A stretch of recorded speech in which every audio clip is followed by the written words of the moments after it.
আজকে আপনাদের কাছে নিবেদন অসীম চৌধুরীর লেখা বাংলো লা বিচু।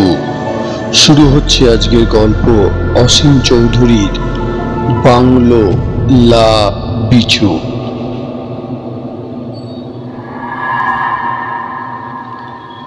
জেনারেল শর্মা বলেছিলেন,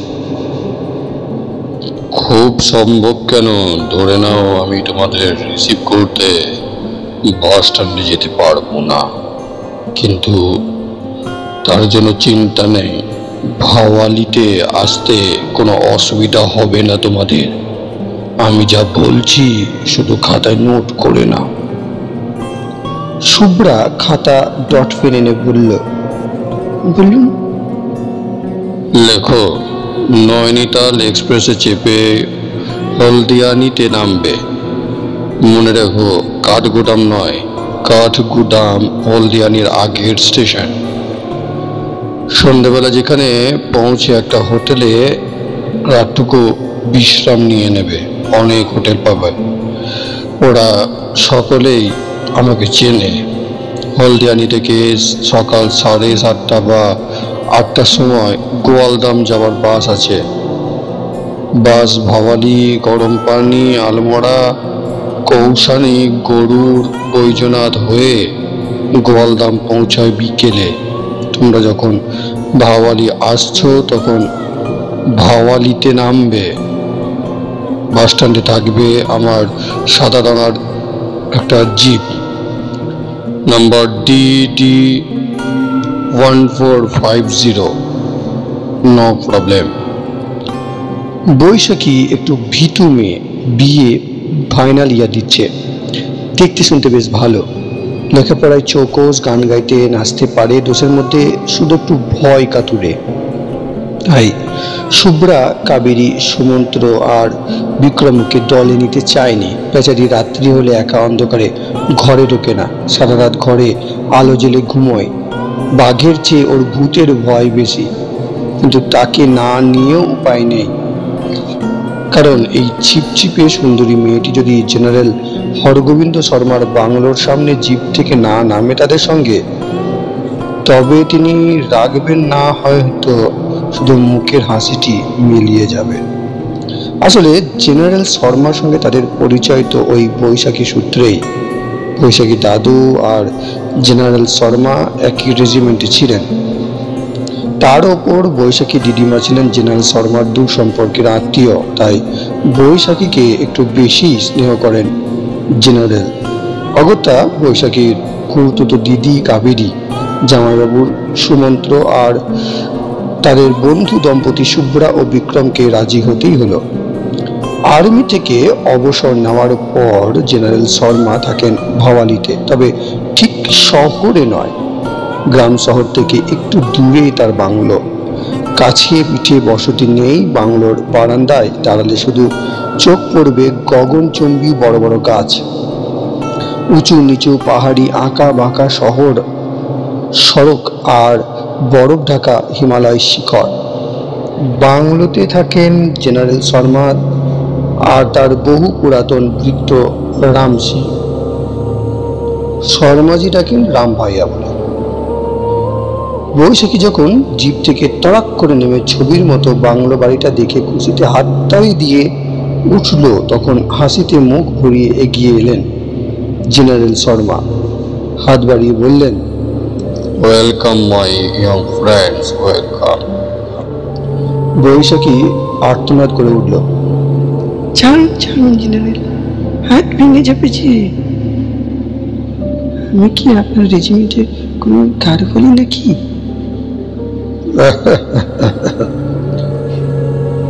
হেসে জেনারেল ডাক দিলেন, রাম ভাইয়া, ওদের সামান নামাও, তারপর সবাইকে নিয়ে চলো বাংলোর ভিতরে। কাবেরী হাতের ব্যাগটা ডাইনিং টেবিলে নামিয়ে বলল, এবারে আর গুলতাপ্পি নয়, সত্যিকারের ভূতের গল্প বলতে হবে। কিন্তু যারা ভূতের ভয় পায় তারা লেপের তলায় থেকে সীতারাম সীতারাম জপ করতে পারে। কাবেরী আর চোখে বৈশাখীর দিকে তাকালো। জেনারেল শর্মা সদর দরজার লিনটালের ঠিক উপরে দেয়াল ঘড়ির দিকে তাকালেন, তারপর বললেন, এখন যে যার বেডরুমে পেঁচে নিয়ে স্নান টান সেরে ফেলো, তারপর লাঞ্চ সেরে ঘুমিয়ে নাও। দেন রাত্রে ডিনার খেতে খেতে বা খাবার পর গল্প বলা হবে। জেনারেল শর্মার বাংলোর ডাইনিং রুমটা গোল, তাকে ঘিরে ঘর, চারপাশটা bedroom, kitchen, pantry, dressing room, reading room. Dining room থেকেই ইবোনাইটের ব্যানিস্টারওয়ালা সিঁড়ি উঠে গেছে দোতলা ছাদে। ছাদেও একটা বড় গোছের বেডরুম, কোনো ঘরই ফাঁকা নয় সেখানে, সেটি প্রয়োজন দিয়ে সাজানো, সবই ঝকঝকে। কাবেরী, সুমন্ত্র, শুভ্রা, বিক্রম বাগানের দিকে দুটো বেডরুম বেছে নিল। মুখ ভার করলো বৈশাখী। না রে, সবাই বেশ ভালো ভালো ঘর বেছে নিলে, আর আমারটা রান্নাঘরের পাশে। ক্ষুণ্ণ মনে বৈশাখী চলে এলো নিজের ঘরে। ঢুকতে গিয়ে চোখে পড়লো ঠিক দরজার ওপরে টাঙানো একটা ফটোর দিকে। ফটোটা সুন্দরী এক ইংরেজ কিশোরীর, এক মাথা কোকড়া চুল দুলিয়ে যেন হাসছে। বহু বছর আগেকার ফটো, সন্দেহ নেই, কিন্তু অসম্ভব রকম জীবন্ত। বৈশাখী ফটো ফ্রেমের এক কোণে টাইপ করা লেখা পড়ল, ক্যাথরিন ক্লিন্টন, বর্ন 1850, ডায়েড 1866। মেয়েটির মৃত্যু তাহলে মাত্র 16 বছর বয়সে। বৈশাখী যেন চোখ ফেরাতে পারে না। তন্ময় হয়ে সেই ভুবন ভোলানো হাসির দিকে তাকিয়ে থাকতে থাকতে মনে হলো মেয়েটির মুখটা একটু যেন নড়ে উঠল। হয়তো দেখার ভুল। অন্যমনস্ক বৈশাখী চমক ভাঙল কারো পায়ের শব্দে। পিছন ফিরে দেখল জেনারেল শর্মা। ছবিটা কার জেনারেল সাহেব? বৈশাখী আঙুল তুলে ফটো দেখিয়ে বলল, ওই বাড়িটা ঘোড়ায় যাদের ছিল সেই ফ্যামিলির একটি মেয়ের। একটা নয়, দেখবে সারা বাড়িতে ক্লিন্টন ফ্যামিলির অনেক ফটো আছে। এখানে যা যা ফার্নিচার, রান্নাঘরে কাঁচের বাসনপত্র দেখবে সবই সেই ক্লিন্টন ফ্যামিলির। আমার ঘরে মিসেস রোজা ক্লিন্টনের পিয়ানো আছে, আর তোমার ঘরে রাখা আছে ক্যাথরিন ক্লিন্টনের অর্গানটা। এনিওয়ে, পরে সব কথা হবে। এখন তোমরা স্নান টান সেরে নাও, লাঞ্চের সময় রাম ভাই কিন্তু কলিং বেল বাজাবে, চটপট চলে আসতে হবে কিন্তু। যে যার পছন্দ করা ঘরে চলে গেল। ঘরে ঢুকে বৈশাখীর মন খুশিতে ভরে গেল। বড় বড় 3টে জানালা, কাঁচের পাল্লা, ঘরজোড়া কার্পেট, মেঝে পর্যন্ত লুটানো দামি কাপড়ের পর্দা, দেওয়ালে ভর্তি সিপিআর রং হয়ে যাওয়া বিদেশি ফটো, নেপালি ডিজাইনের। এখানে খাটের একধারে সেই ক্যাথরিন ক্লিন্টনেরই একটা ফুল সাইজের ফটো, পাশে এক বৃদ্ধা, মুখের মিল আছে ক্যাথরিনের সঙ্গে। ফটোটার তলায় মোটা নিব দিয়ে চাইনিজ ইঙ্কে লেখা, oh my dearest granny, where are you. ফটোটা দেখতে দেখতে বৈশাখী মনে হলো ক্যাথরিন যেন কাঁদছে, বড় বড় 2 চোখ দিয়ে জল গড়িয়ে পড়ছে। বৈশাখীর সারা দেহ শিরশির করে উঠল। মনে হলো মেয়েটি যেন হাত বাড়িয়ে ওকে ডাকছে। ডান হাতটা ফটো থেকে একটু একটু করে এগিয়ে আসছে। কানে কাছে শুনতে পেল একটি কিশোরী মেয়ের মিষ্টি গলা, গ্র্যানি, ও granny, I love you, I can't leave you, without you, without you, without you. বৈশাখীর বুকের ভেতরটা কাঁপছে, না পারছে এগোতে, না পারছে পিছোতে। সারা বাড়ি নিস্তব্ধ। কাবেরীদি, শুভ্রাদি, সুমন্ত্রদা, বিক্রমদা, এরা যেন কেউ নেই। নিস্তব্ধতার মাঝে মাঝে কানে আসে জেনারেল শর্মার টুংটাং পিয়ানোর সুর। বৈশাখী ভীতু হলেও দিনের বেলা ভয় পায় না, ভয় পায় রাতে। রাতের গভীরতা, নিস্তব্ধতা ওকে যেন এক অন্য জগতে নিয়ে যায়। বৈশাখী মাথা ঝাঁকুনি দিল। আশ্চর্য, দিনে দুপুরে কি সব আবোল তাবোল দেখছে। আসলে ফটোটা এত জীবন্ত যে ওর মনের আজগুবি চিন্তাগুলো গ্র্যানি আর ক্যাথরিনের অস্বাভাবিক আচরণ হয়ে আত্মপ্রকাশ করছে। কিন্তু কানের কাছে কে সুরেলা গলায় ফিস ফিস করে বললে, I can't live without you. ওর নিজেরই মনের কথাই কি? বৈশাখী ঘরের দরজা খুলে রেখেই বাথরুমে ঢুকলো। গিজারের গরম জলে অনেকক্ষণ ধরে স্নান করলো। তারপর তোয়ালেতে ভিজে চুল মুছতে মুছতে ঘরে এসে দেখে ওর খাটের ওপর একটা রক্ত গোলাপির কড়ি। ভারী আশ্চর্য হলো বৈশাখী। পর মুহূর্তে হেসে ফেলল। নিশ্চয়ই শর্মা দাদু কোনো সময়ে ঘরে এসে রেখে গেছেন। বৈশাখী জানালার কাছে গিয়ে পর্দাটা টেনে সরালো। কোথাও এতটুকু ধুলো নেই। বৈশাখী জানালার কাঁচে নাক লাগিয়ে বাইরে তাকালো। বাংলোর পিছন দিকেটা বিস্তীর্ণ আপেল চেরি ফলের বাগান পাহাড়ের কোলে মিশে গেছে। ঝকঝকে তকতকে বাগান, গাছের ডালে কয়েকটি পাখি বসে আছে। এধার ওধার তাকাতে বিরাট এক ওক গাছের তলায় চোখ পড়ল এক সমাধির ওপর। শ্বেত পাথরে বাঁধানো সমাধিতে একটা ফলক রয়েছে, কিন্তু দূর থেকে ফলকের লেখা পড়তে পারল না।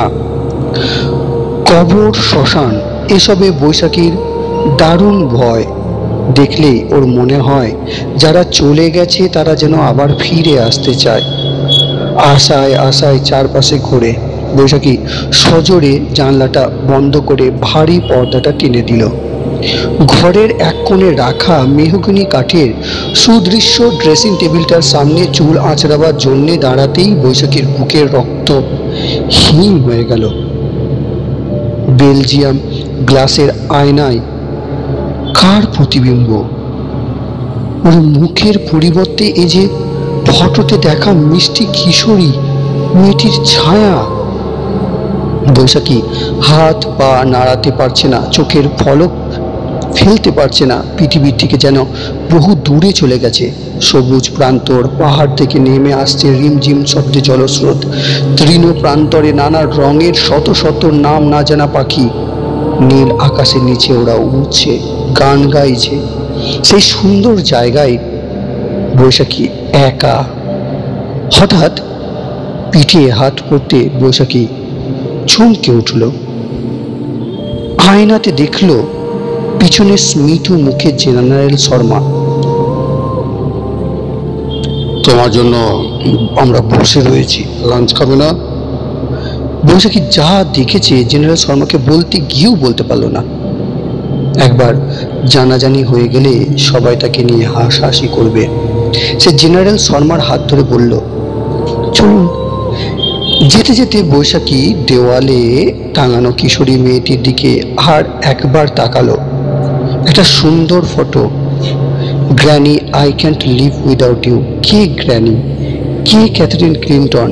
প্রায় 150 বছর আগেকার ফটো, তাদের ব্যবহৃত জিনিসপত্র, আসবাব জেনারেল শর্মা কেন জমিয়ে রেখেছেন? বাংলোটা কবেকার? পাহাড়ের পাদদেশে ওক গাছের তলায় কার কবর? ক্যাথরিনের দিকে তাকালে ও হাসি বা কেন? কাবেরীদি, শুভ্রাদি, সুমন্ত্রদা, বিক্রমদা, ওদের দিকে তাকিয়ে কি ক্যাথরিন হাসে? কানের কাছে কে মিষ্টি সুরে কথা বলল? ভাবতে ভাবতে বৈশাখী গোল ডাইনিং টেবিলের একধারে চেয়ারে বসল। চাইনিজ ডিজাইন আঁকা পুরনো দিনের বাসনপত্রের ওর প্রিয় খাবারগুলো দেখে ও ভয়, অস্বস্তি সব ভুলে গেল। বিকেলে সূর্য পাহাড়ে মুখ লুকোবার আগেই বৈশাখী একা একা গিয়ে দাঁড়ালো বিরাট ওক গাছের তলায়, শ্বেত পাথরের কবরের কাছে। উত্তর থেকে ঠান্ডা হাওয়া আসছে, বেশ শীত শীত করছে। বৈশাখী গায়ের চাদরটা ভালো করে ঢেকে নিল। দুপুরে কবরের ওপর এপিটাপে কি লেখা পড়তে পারেনি, এখন হেঁট হয়ে পড়ল। Here lies Mary Clinton, wife of David Clinton of Sussex, তলায় born 1794, died 1863. She is sleeping, don't disturb her peace.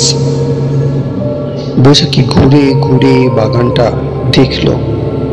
আশ্চর্য, একটুও ভয় করছে না।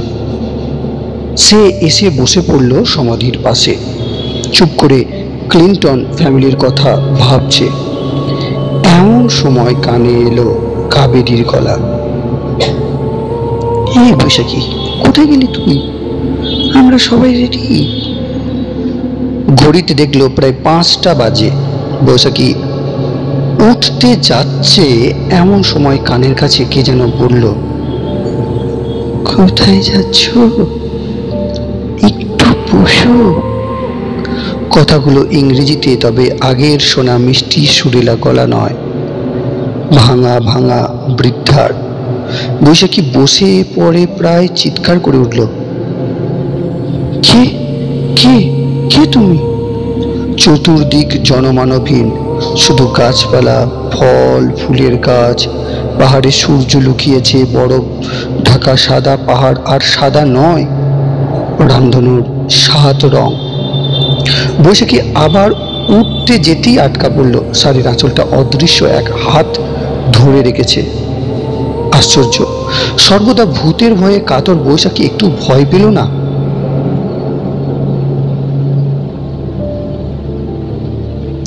তোমাকে আমার বড় ভালো লেগেছে আমার ক্যাথরিন।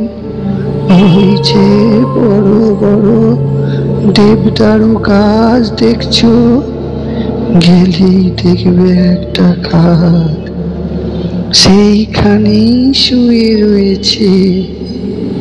কত বছর হয়ে গেল, তবু ওকে কেউ খুঁজে পেল না, আদর করে কোলে তুলল না। তোমাকে ওর বড় ভালো লেগেছে, তুমি এখানে থাকবে। স্বপ্নের জগৎ থেকে বৈশাখী বেঁচে থাকার জগতে ফিরে এলো। বুকের ভেতরটা ধরাস ধরাস করতে লাগলো। চতুর্দিকে সন্ধ্যার আধার নেমে এসেছে। বাংলোর দিকে তাকালো। সব ঘরে, বাইরের বারান্দায় তীব্র আলো জ্বলছে।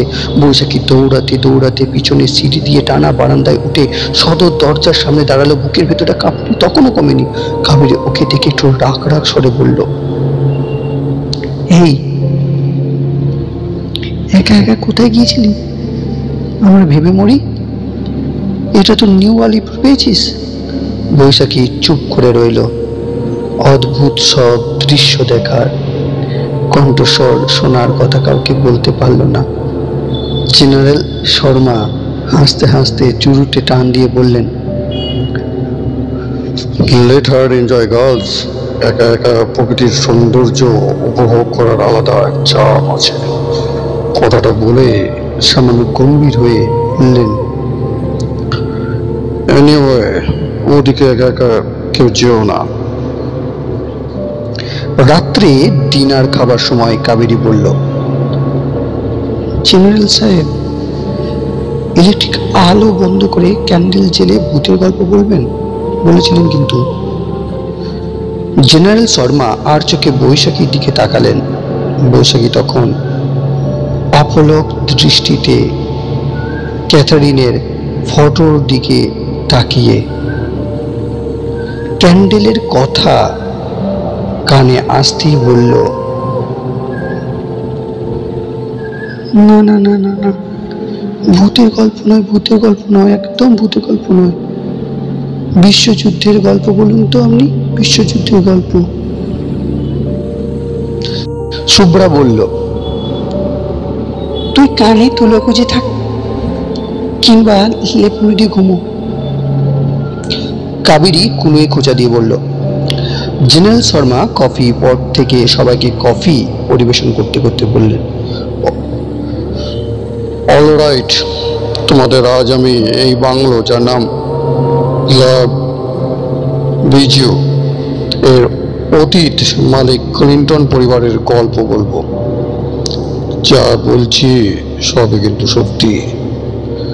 কিছু ব্যাপার স্যাপারের সঙ্গে আমি নিজেও জড়িত এবং পরিচিত।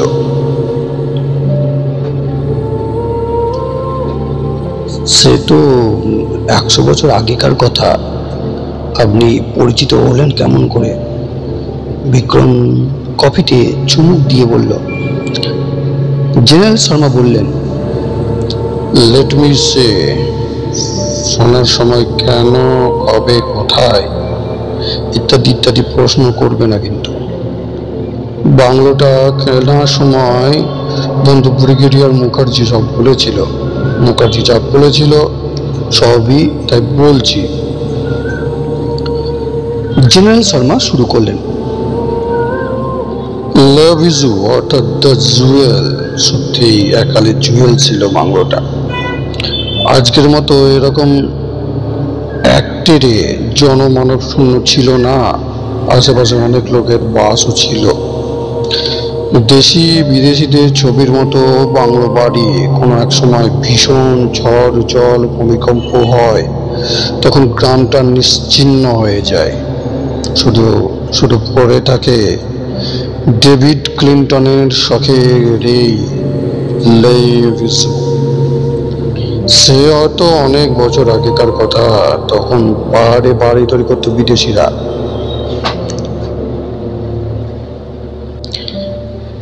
কিছু কিছু দেশীয় রাজ্যের রাজা ও জমিদারেরা।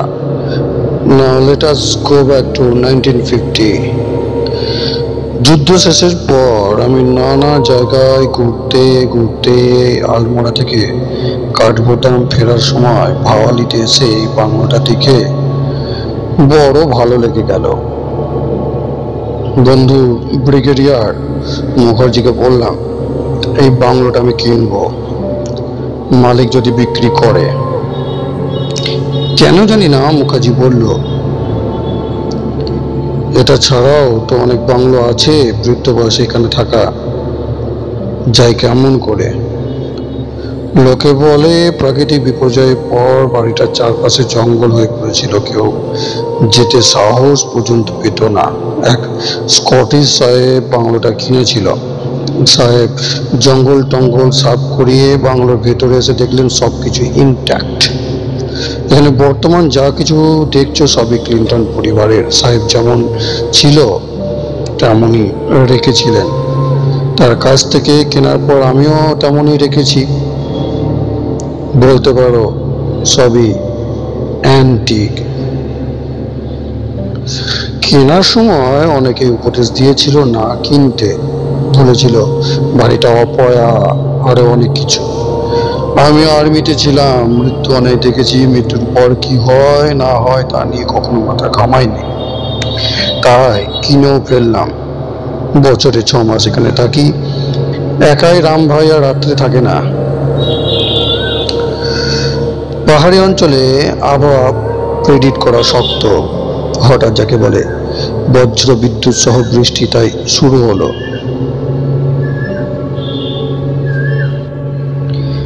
ঘরের সব বাতি নিভে গেল। প্রবল হাওয়াতে কাঁচের জানলাগুলো যেন খুলে ভেঙে ছিটকে পড়বে। যেমনই প্রবল বৃষ্টি তেমনি বিদ্যুৎ আর গর্জন মেঘের। জেনারেল বললেন, মনে হয় বিজলি আসার চান্স নেই। তোমাদের মনস্কামনায় পূর্ণ হবে। উঠে পড়লেন তিনি টেবিল থেকে। 4-5টা মোমবাতি জ্বালিয়ে এনে রাখলেন টেবিলের ওপর। বৈশাখী ভীতু ভীতু চোখে তাকালো দরজার ওপরে ক্যাথারিনের ফটোর দিকে। মনে হলো মেয়েটার মুখে যেন হাসি নেই। বড় বড় দুটো চোখ জলে পরিপূর্ণ। হঠাৎ কোথা থেকে দমকা হাওয়ায় টেবিলের ওপরে রাখা মোটা মোটা মোমবাতিগুলো একসঙ্গে নিভে গেল। প্রায় সঙ্গে সঙ্গে বাজ পড়ার শব্দ, ভাইব্রেশনে ঘরে সব কিছু ঝনঝন করে উঠল। জেনারেল শর্মা বললেন, এখানে এরকমই হয়, মোমবাতি জ্বেলে দিই। অন্ধকার যে এত তীব্র হয় বৈশাখী এর আগে দেখেনি কোনোদিন। কাবেরী বলল, না না জেনারেল সাহেব, খাওয়া তো আমাদের শেষ, অন্ধকারই ভালো। বেশ তাই, তবে সুইট বন্ধুটি যে ভয় পাচ্ছে মনে হচ্ছে।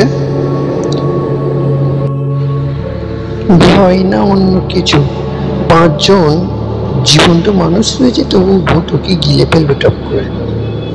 কাবেরীর কথা বৈশাখীর কানে গেল না। সে শুনতে পেল মিষ্টি এক গলা। আই লাভ ইউ বৈশাখী, তোমাকে যে আমার বড় ভালো লেগেছে।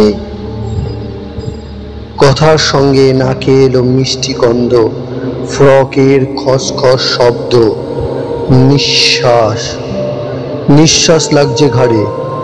কে যেন ওর পিছনে দাঁড়িয়ে আছে। Believe me, I love you sweet Baishakhi, please তুমি আমার কথা শোনো। কথাটা বলেই পিছনে দাঁড়ানো অদৃশ্য মেয়েটি বৈশাখীর কাঁধে ওর বরফের মতো ঠান্ডা থুতনিটা রাখলো। ওর মিষ্টি গন্ধের চুল বৈশাখীর গালে লাগলো। কে কে তুমি? বৈশাখী চিৎকার করে উঠল। আশ্চর্য, কেউ বৈশাখীর কথা শুনতে পেল না কেন? অন্ধকারের মধ্যে ও দেখতে পেল 3টে আগুন বিড়ালের চোখের মতো দপদপ করছে। সুমন্ত্র দা, বিক্রম দা আর জেনারেল শর্মা সিগারেট ও চুরুট টানছে। জেনারেল শর্মা বললেন, ডক্টর হার্ভার্ট 1860 সালে লন্ডন থেকে এখানে প্র্যাকটিস করতে এসেছিলেন। তখন এখানে অনেক বাসিন্দা ইংরেজ, সবাই বেশ অবস্থাপন্ন। হার্ভার্টের পিতৃবন্ধু ডক্টর স্টিফেন ওকে একটা বাঁধানো রেজিস্টার দিয়ে বললেন, এটা সব পরিবারের নাম, দাম, পেশা, অশোকের হিস্টোরি সব রেকর্ডেড। তুমি সময় পেলে সকলের সঙ্গে পরিচিত হবে, ওদের সঙ্গে ডিটেলস পড়ে অসুখ বিসুখ সম্বন্ধে জানতে পারবে, ডায়াগনোসিস করতেও সুবিধা হবে। ডাক্তার স্টিফেন চলে যাওয়ার পর হার্ভার্ট নিজ পেশা আর ইউরোপিয়ান সৌজন্যের খাতিরে যতটা সম্ভব হলো সকলে বাড়ি গেলেন। অনেকে মানে নিজেরাও এলেন, কিন্তু লাভ ইজু থেকে কেউ এলেন না। রেজিস্টারে হার্ভার্ট দেখলেন 5 জনের নাম। Mister David Clinton died on 1859, Mrs David, বয়স about 70, স্বাস্থ্য খারাপ, হামেশাই ব্রঙ্কাইটিসে আক্রান্ত হওয়ার। মিস্টার স্টিফেন ক্লিন্টন, বয়স 40, ভালো স্বাস্থ্য, চেম্বারে আসেন না, কাঠের ব্যবসা। মিসেস লিলি ক্লিন্টন, বয়স 35, 35, সিগলি চেহারা, সর্বদাই অসুখের ভয়, তবে খুবই স্নেহপরায়ণ ও শান্তভদ্র। কুমারী ক্যাথরিন ক্লিন্টন, বয়স 16, স্থানীয় ব্রিটিশ স্কুলের ছাত্রী, অসুখের কোনো রেকর্ড নেই। একদিন ডক্টর হার্ভার্ট লাঞ্চের একটু আগে চেম্বার বন্ধ করে বাড়ি ফেরার আগে ভাবলেন লাভ ভিজিটে ঢু মেরে ক্লিন্টন পরিবারের সঙ্গে দেখা করলে কেমন হয়। ডক্টর স্টিফেনের রেজিস্টারটা হয়তো আপ টু ডেট নয়, হয়তো ওরা ইংল্যান্ডে চলে গেছেন, তবু একবার দেখে আসতে হয়।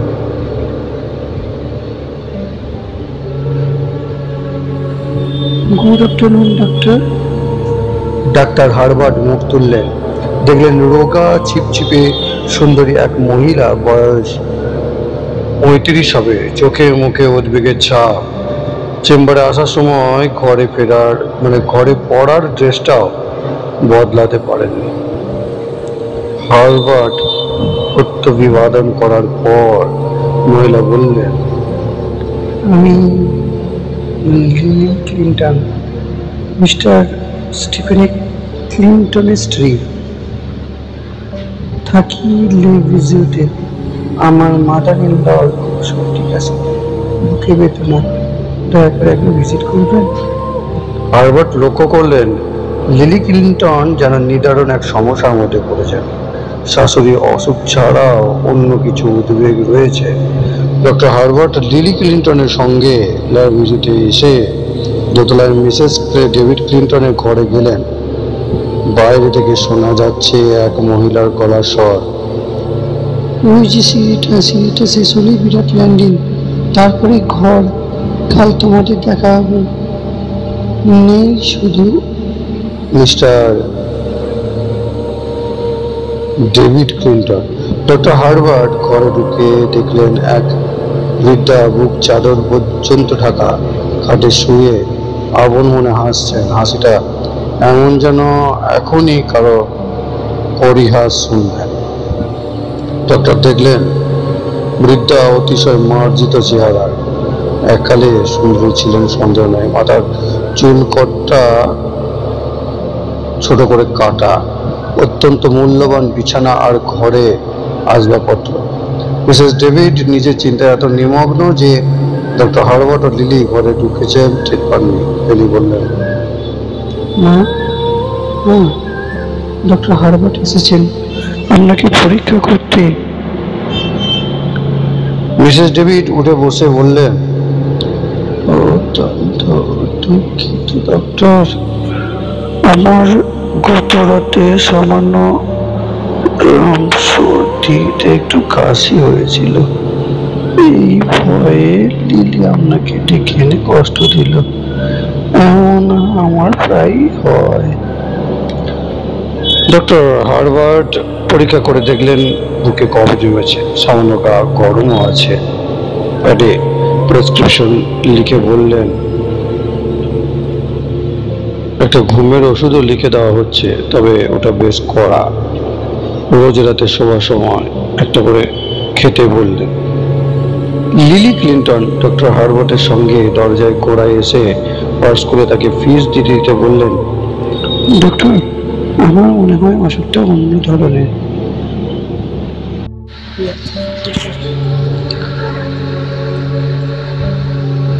অন্য ধরনের? অবাক হয়ে প্রশ্ন করলেন হার্বার্ট। চলুন বলছি। দুজনে বাড়ি ছেড়ে বাগানে এলেন। লিলি বললেন, গত বছর আমার শ্বশুর হঠাৎ মারা যাবার পর অসুখটা হয়েছে। সকলকে বললেন স্টিফেনের বাবা মারা যাননি, এই বাড়িতেই আছে। তোমরা তাকে দেখতে পাও না, কিন্তু আমি রোজই দেখি। আমার খোঁজ নেন, হাসির কথা বলেন, আমিও হাসি। কথাটা বলতে বলতে গেট পর্যন্ত এসে লিলি বললেন, ক্যাথরিন মানে আমার মেয়ে স্কুল থেকে এলেই শাশুড়িটাকে ডেকে পাঠাবেন। মেয়েটাও লাফাতে লাফাতে ঠাকুমার ঘরে গিয়ে হো হো করে হাসবে। একজন নয়, তারা সঙ্গে আরো দুজনের হাসাহাসি কথাবার্তা শুনতে পাই। ভয়ে ভাবনায় আমি অর্ধেক হয়ে যাচ্ছি। আমার ওই একটাই মেয়ে, তাকে শেষ পর্যন্ত আমার শাশুড়ি পাগল করে দেবেন। আড়াল থেকে আমি ওদের কথা শুনেছি। বলতে বলতে লিলি ক্লিন্টন শিউরে উঠলেন। আমার মেয়েকে পাগলের হাত থেকে বাঁচান ডক্টর। ভাবনায় ভাবনায় আমি খেতে পারি না, শুতে পারি না। আমার স্বামী স্টিফেনকে বলেছি, সে শুনে হেসে উড়িয়ে দিয়েছে ব্যাপারটা। ডক্টর হার্বার্ট বললেন, আসলে মিসেস ডেভিড ওর স্বামীকে খুব ভালোবাসতেন, তাই স্বামীর মৃত্যুটা মেনে নিতে পারছেন না। একটু একটু করে ঠিক হয়ে যাবে, ভাববেন না। লিলি বললেন, আমার শ্বশুর শাশুড়ি দার্জিলিংয়ে ছিলেন। শ্বশুর হঠাৎ মারা যাবার পর ওখানে একা হয়ে পড়লেন। দেখার কেউ নেই, তাই এখানে নিয়ে এসেছে স্টিফেন। বেশি বললে খাওয়া দাওয়া বন্ধ করে বিছানায় চুপ করে শুয়ে থাকবেন।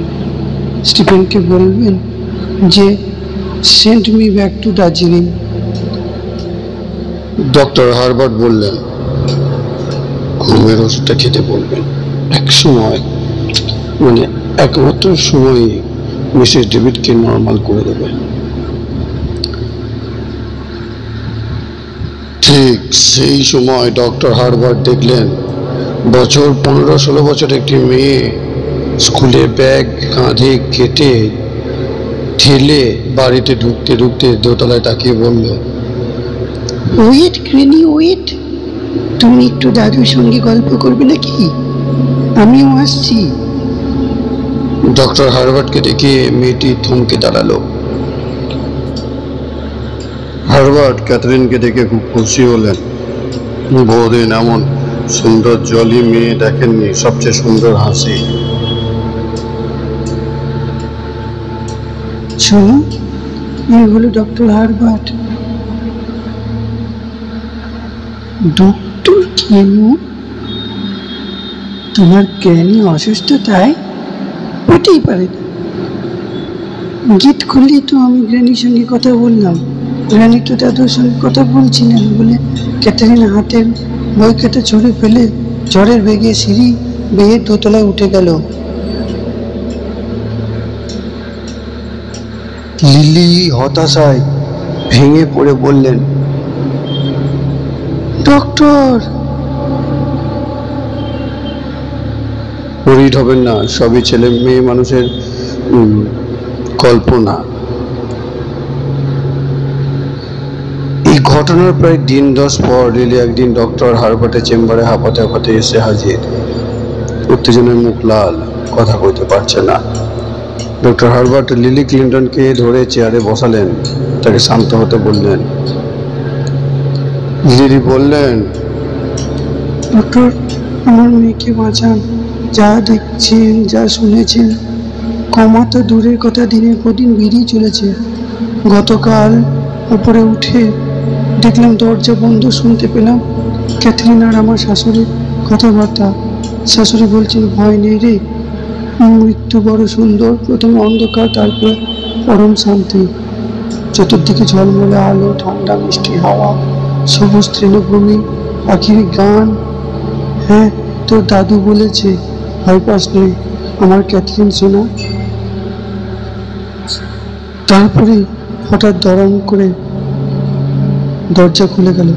সামনে ক্যাথরিন। ক্যাথরিন আমাকে দেখে অসম্ভব রেগে বলল, তুমি লুকিয়ে লুকিয়ে আমাদের কথা শুনছো কেন? বুঝতে পারছি না দরজা বন্ধ থাকার পরেও? ক্যাথরিন আমাকে দেখলো কেমন করে?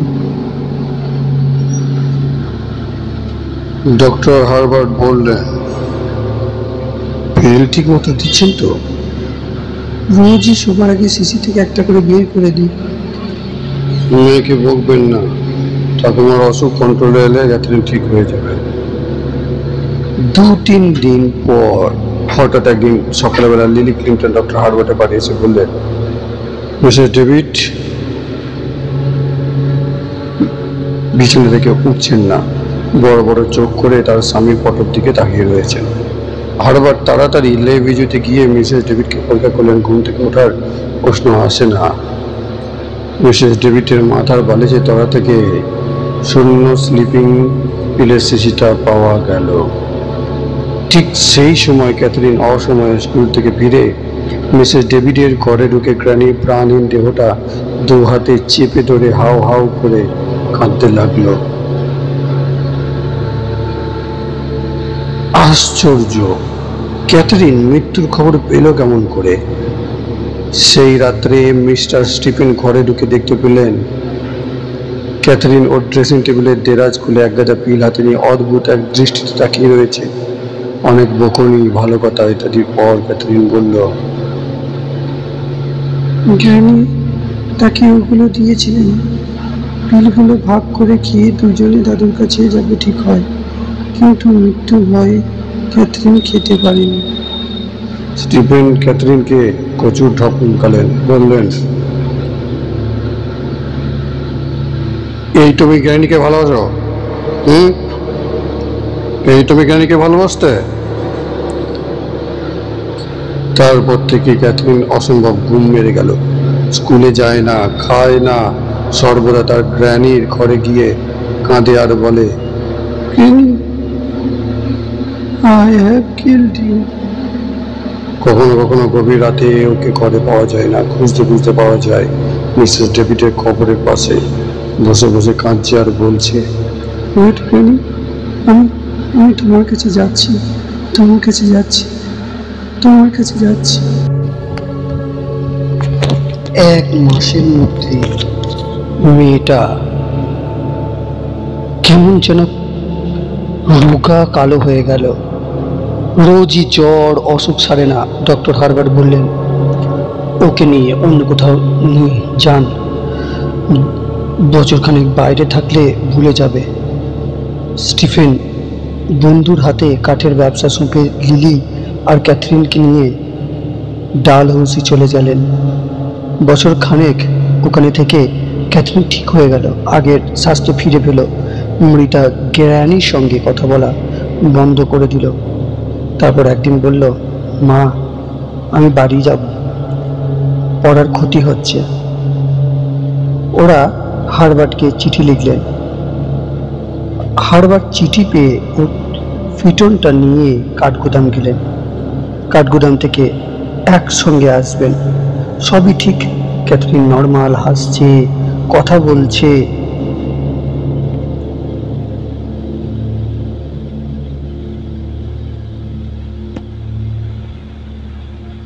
হার্বার্ট, স্টিফেন, লিলিও খুব খুশি। যাক, মেয়েটার মাথা থেকে ভূত নেমেছে তাহলে। ফিটনে চেপে আস্তে আস্তে প্রায় এখান থেকে কোয়ার্টার মাইল দূরে একটা গাছের তলায় ফিটনটা দাঁড় করিয়ে ওরা কিছু খেয়ে নেবেন ভাবছেন, এমন সময় শুনতে পেলেন ভীষণ শব্দ, অসংখ্য কাক আর ক্ষিপ্ত কুকুরের ডাক, সেই সঙ্গে তুমুল ঝড়ের শব্দ আর বৃদ্ধা নারীর আর্তনাদ। তিনজনে হকচকে গেলেন। কোথা থেকে ভেসে আসছে অদ্ভুত সব শব্দ? চতুর্দিক তো শান্ত, তবে ঝড় বইছে কোথায়? আচমকা ক্যাথরিন পিটন থেকে রাস্তায় লাফিয়ে ঝড়ের বেগে ছুটল, চিৎকার করতে করতে, granny, wait wait wait granny, আমি আসছি। সহিস ঘোড়া দুটোকে চাবুকের পর চাবুক মারতে লাগলো। কালো অস্ট্রেলিয়ান ঘোড়া